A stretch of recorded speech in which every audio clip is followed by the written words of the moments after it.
Hanap mo ba ay good vibes mula sa mga storyang hatid ay good news? Sagot ka namin! Ang programang walang ibang dala kundi magagandang kwento at balita mula sa mga storyang kapupulutan ng inspirasyon, pag-asa at tagumpay hanggang sa makabuluhang pagbabago sa lipunan. Siguradong good vibes yan! Dito lang sa programang magbibigay ng mga balitang mas maganda pa sa good news. Ang The Better News. Mapapanood mula Lunes hanggang Biyernes, 1 p.m. sa DZRH TV. Panibagong araw na naman para sa mga balitang hatid ay good vibes. Kung malungkot ka, sagot na namin ang mga balitang tiyak na magpapa-feel better sa'yo. Dito, bawal muna ang nega dahil live naming ihatid ang positive news sa DZRH TV Facebook, YouTube at DZRH News website. Ako si Rovic Manuel, ang tagapaghatid ng mga balitang mas maganda pa si good news. Ito ang The Better News. Una sa Pilipinas, una sa Pilipino.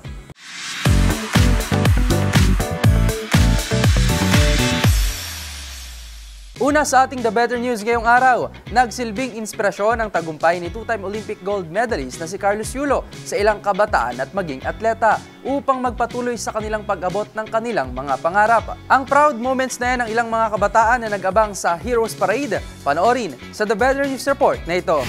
Nagsilbing inspirasyon sa ilang mga kabataan at kapwa-atleta ang naging pagkapanalo ng two-time Olympic gold medalist na si Carlos Yulo. Sa panayam ng DZRH sa ilang mga dumalo at sumuporta sa welcoming parade para sa ating mga magigiting na atleta, naging inspirasyon at proud umano ang ilang mga kabataan at maging mga atleta sa naiuwing karangalan ni Carlos Yulo at ng iba pang Filipino Olympian sa bansa. Isa na nga riyan si Jean Marie Sucalit, isang sepak takraw national athlete at minsan na rin nag-uwi ng ginto sa Pilipinas sa SEA Games noong 2019. Si Yulo, si Carlos Yulo, isa sa nagbigay ng karangalan talaga sa Pilipinas. Kasi isa din sa nagbigay ng inspirasyon po para sa akin talaga. Kasi galing din sa kahirapan si Yulo. So gagaya ako na parang wala din talaga nangangarap din na magkaroon ng magandang buhay. Ayon pa kay Sucalit, isang inspirasyon ng lahat ng mga atletang Filipino na nagbibigay lakas sa tulad nila upang magpatuloy sa kanilang pangarap. Para naman kay Jason Huerte na minsan na rin nakapag-uwi ng medalya para sa bansa, itinuturing nito na tatatak sa kasaysayan ang pagkapanalo ng ating mga atleta lalo na ni Carlos Yulo. Sobrang history yun para sa aming mga atletang Pilipino kahit na hindi kami nakakuha ng medalya. Pero para sa amin, yung nakita at nasaksihan namin na ang parade at welcome para sa mga Olympians natin ay sobrang napakaganda at napakasaya po. Especially pa rin kay Yulo dahil 2 times gold medalist siya sa Olympics and first time in history na nangyari sa bansa natin yan. Samantala, libo-libo ring mga Pilipino ang talaga namang matyagang nagabang para makita lang ang ating mga magigiting na atleta. At isa nga sa pinakainabangan lalo na ng mga Manileño ay ang kababayan nilang si two-time Olympic gold medalist Carlos Yulo. Siyempre si Carlos! Si Carlos! Pero inabangan din namin mga ibang atleta. Kasi po, part po kami ng cheering team sa school namin. So, pinaka-idol po namin si Carlos kasi magaling siya, gymnast siya. So, part din yun sa amin sa cheerleading. Kaya, mas inaabangan namin siya at mas iniidolo namin siya. Bukod naman sa inabangan ay talaga nga namang proud rin ang mga kabataan sa naging tagumpay ni Yulo. Proud na proud po kami sa kanya kasi naabot niya po yung 2 ginto kasi mahirap po yung kunin sa Olympic. Inano niya rin po yung pinakilala niya rin yung Pilipinas. Kasi nakikita namin siya dati.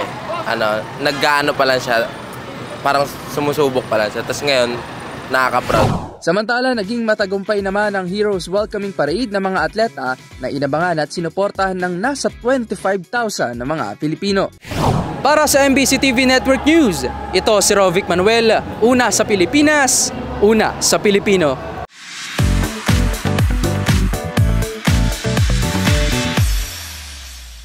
Ginawaran naman ng Kamara ng Congressional Medals ang ating Paris Olympics medalist na sina Carlos Yulo, Nesty Petesio at Ira Villegas. At kasabay nito ang pagbubukas ng engranding congressional reception para sa lahat ng atletang nagpamalas ng kanilang husay sa 2024 Paris Olympics. Ang mga detalye sa report ni Milky Regonan.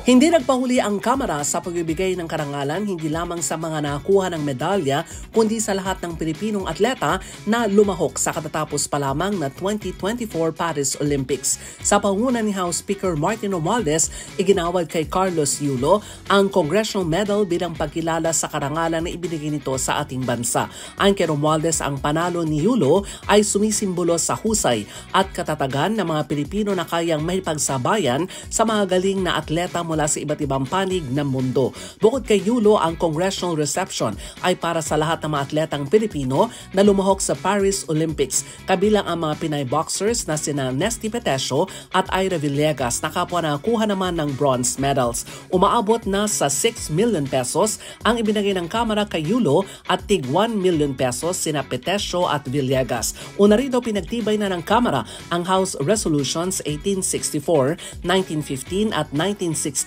para kina Yulo, Petesio at Villegas at ang House Resolution 1917 para naman sa lahat ng 22 atletang Pilipino na lumahok sa 2024 Paris Olympics. Para sa MBC TV Network News, ako si Milky Regonan, una sa Pilipinas, una sa Pilipino.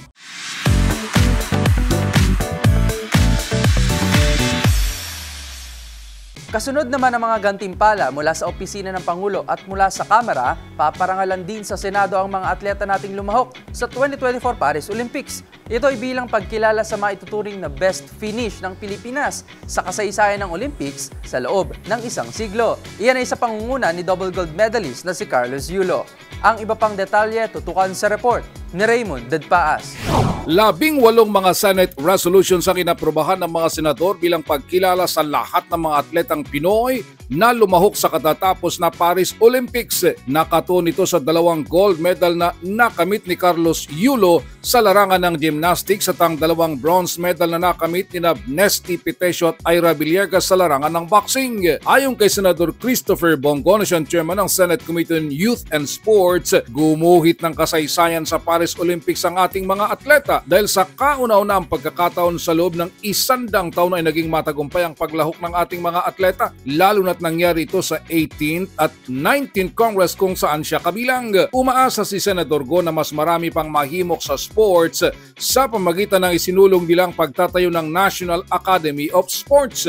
Tinawag naman ni Senador Ramon Bong Revilla Jr. na hindi lang bayani kundi isa ng alamat si Kaloy Yulo sa nasangkit nitong 2 medalyang ginto. Nararapat lang na siya ay gawaran ng Philippine Senate Medal of Excellence. Nagbigay pugay din si Senate Pro Tempore Jingo Estrada sa lahat ng 22 atletang Pinoy na lumahok sa Paris Olympics dahil ang Team Philippines ay siyang best performing country mula sa Southeast Asia. Umaasa naman si Senador Joel Villanueva bilang isang dating atleta na sana ang tagumpay na ito ay magsilbing mitsa para sa mga atleta at sa milyon-milyong mga kabataan upang sila ay magpatuloy sa pagsisikap hanggang maabot ang kanilang mga pangarap. Sabi ni Villanueva, tiyak na marami ang naiyak ng 2 beses pinatugtog ang ating lupang hinirang sa Paris Olympics dahil sa 2 gold medal ni Carlos Yulo. Sa araw ng Lunes, gagawaran ng parangal ang mga atleta sa Senado at hanggang ngayon ay wala pang announcement kung magkano ang ibibigay sa kanilang cash incentive.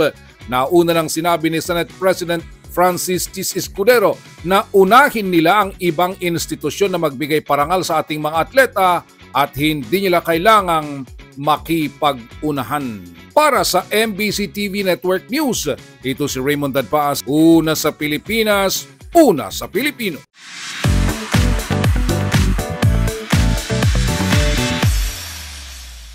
Samantala, aprobado na ni Pangulong Bongbong Marcos ang pagbuo ng Cabinet Cluster for Education. Ayon sa Pangulo, mas makabubuti ang nationwide system approach para sa epesyenteng pagtugon sa mga krisis sa ating education sector. Ang mga detalye pa sa balitang yan, alamin sa report ni Rose Babiera.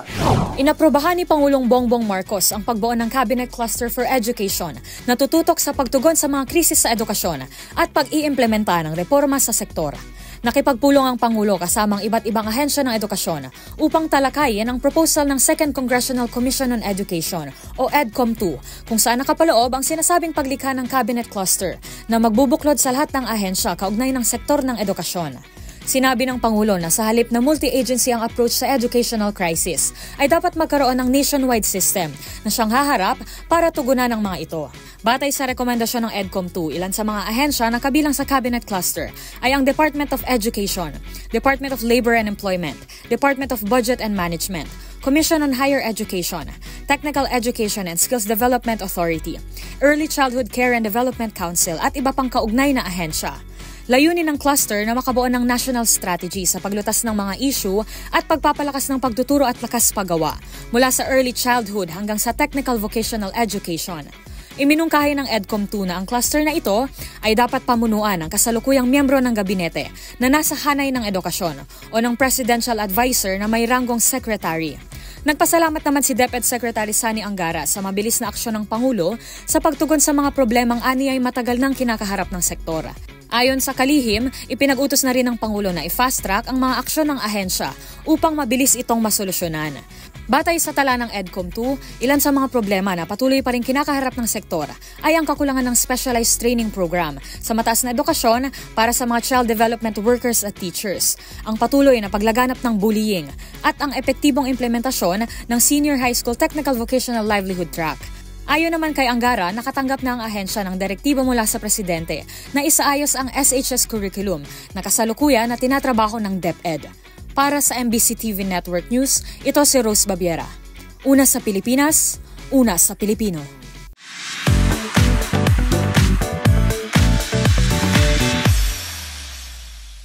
Inaasahan naman na sa susunod na buwan ang pagtataas ng arawang sahod ng mga minimum wage earners sa Calabarzon. Ang iba pang detalye tutukan sa report ni Millie Borja.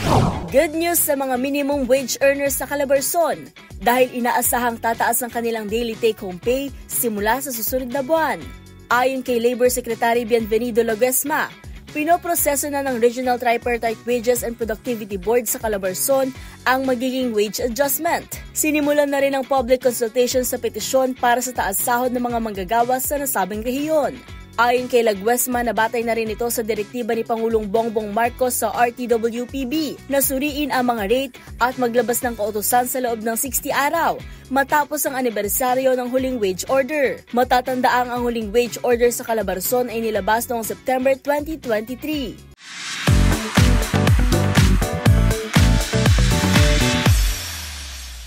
Maaari nang magsimula ng sariling negosyo sa pagkain ang Reintegrated Overseas Filipino Workers dahil sa pagtutulungan ng Department of Tourism at Department of Migrant Workers sa inilunsad nilang Balik Bayani sa Turismo. Ang iba pang detalye tutukan sa report na ito.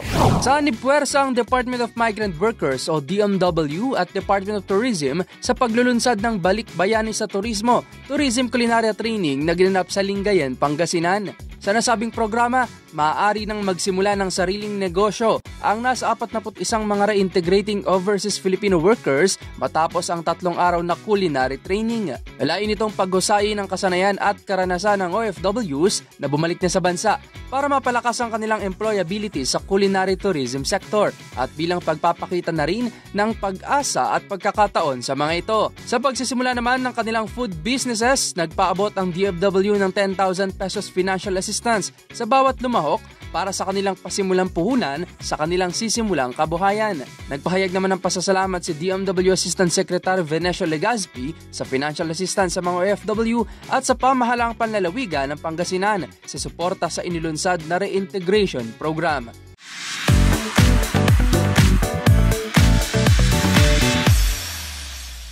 Nais ng bansang Qatar na magdagdag sa kanilang bansa ng mga manggagawang Pinoy. Kasabay nito, tiniyak din ng nasabing bansa ang kaligtasan at maging ang kapakanan ng mga OFWs. Ang mga detalye tutukan sa report ni Arnold Herrera. Magbibigay ng karagdagang trabaho para sa mga Pilipino ang Qatar, kabilang na ang pagtitiyak sa kaligtasan at kapakanan ng mga Overseas Filipino Worker o OFW. Sa pagpupulong, ang Department of Migrant Workers o DMW at State of Qatar Ministry of Labor sa ginanap na 5th Philippines and Qatar Joint Committee meeting. Tinalakay ng dalawang ahensya kung paano palalo nito mas palalakasin ang kanilang ugnayan at lalong mas mapangalagaan ang mga OFW na nasa kanilang bansa.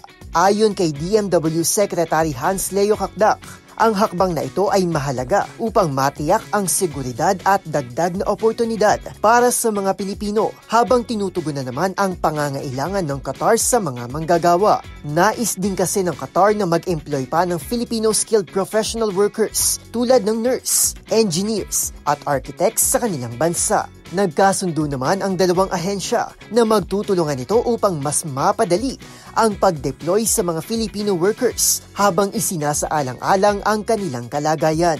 Sa naging bilateral labor relations, nangako naman ng Qatar na bibigyan nila ng karampatang proteksyon at maayos na working conditions ang mga makukuhang OFW.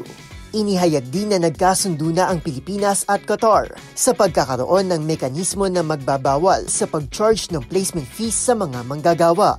Para sa DZRH-TV, ito si Arnold Herrera. Una sa Pilipinas, una sa Pilipino.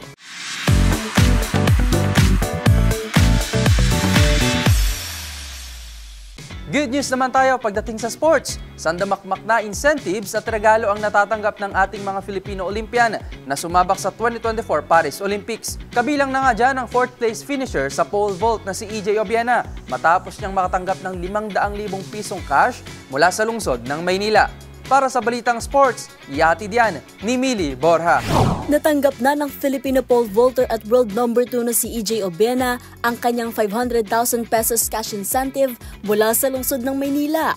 Personal na ibinigay ni Manila Mayor Hanny Lacuna ang naturang regalo para kay Obiena matapos ang 4th place finish nito sa nagdaang 2024 Paris Olympics.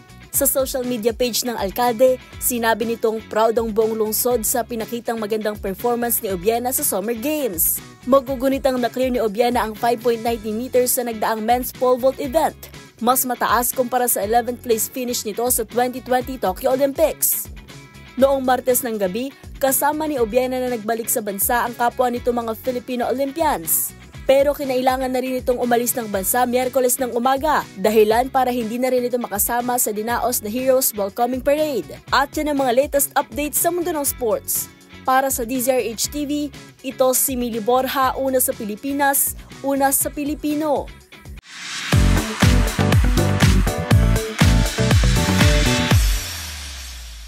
At syempre, the better news naman tayo sa mundo ng showbiz. Dalawang celebrity babies ang ating bida. Ang singer-actress kasing si Angeline Quinto, opisyal lang mom of 2. Habang ang beauty queen namang si Maxine Medina, isinilang na ang kaniyang unang anak.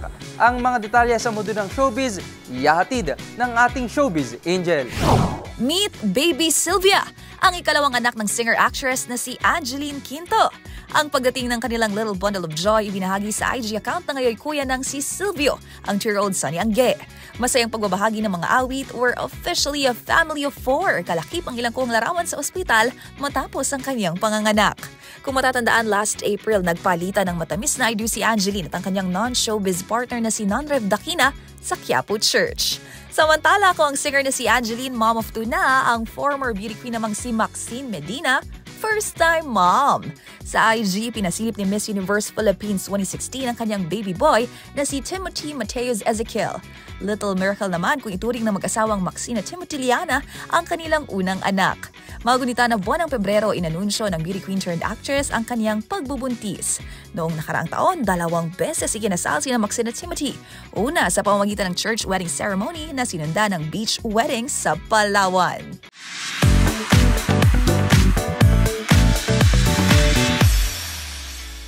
At yan po mga balitang pampa-feel better para sa inyo. Hanggang sa susunod po na episode, para sa mga balitang hatid lamang ay good vibes. Kaya naman para sa ating mga live streamers sa website, palagi lamang pong tumutok. At kung may gusto kayong i-share na balitang hatid rin ay good vibes, i-comment nyo na yan sa ating comment section. Tandaan, laging mas maganda ang mga araw.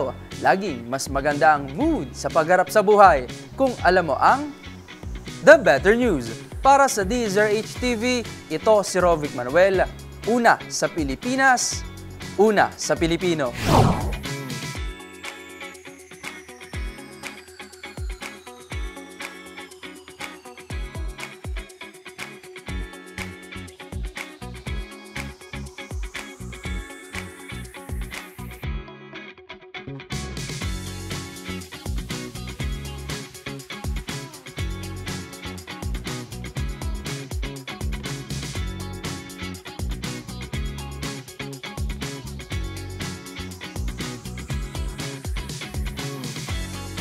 Hanap mo ba ay good vibes mula sa mga storyang hatid ay good news? Sagot ka namin! Ang programang walang ibang dala kundi magagandang kwento at balita mula sa mga storyang kapupulutan ng inspirasyon, pag-asa at tagumpay hanggang sa makabuluhang pagbabago sa lipunan. Siguradong good vibes yan! Dito lang sa programang magbibigay ng mga balitang mas maganda pa sa good news, ang The Better News. Mapapanood mula Lunes hanggang Biyernes, 1 p.m. sa DZRH TV.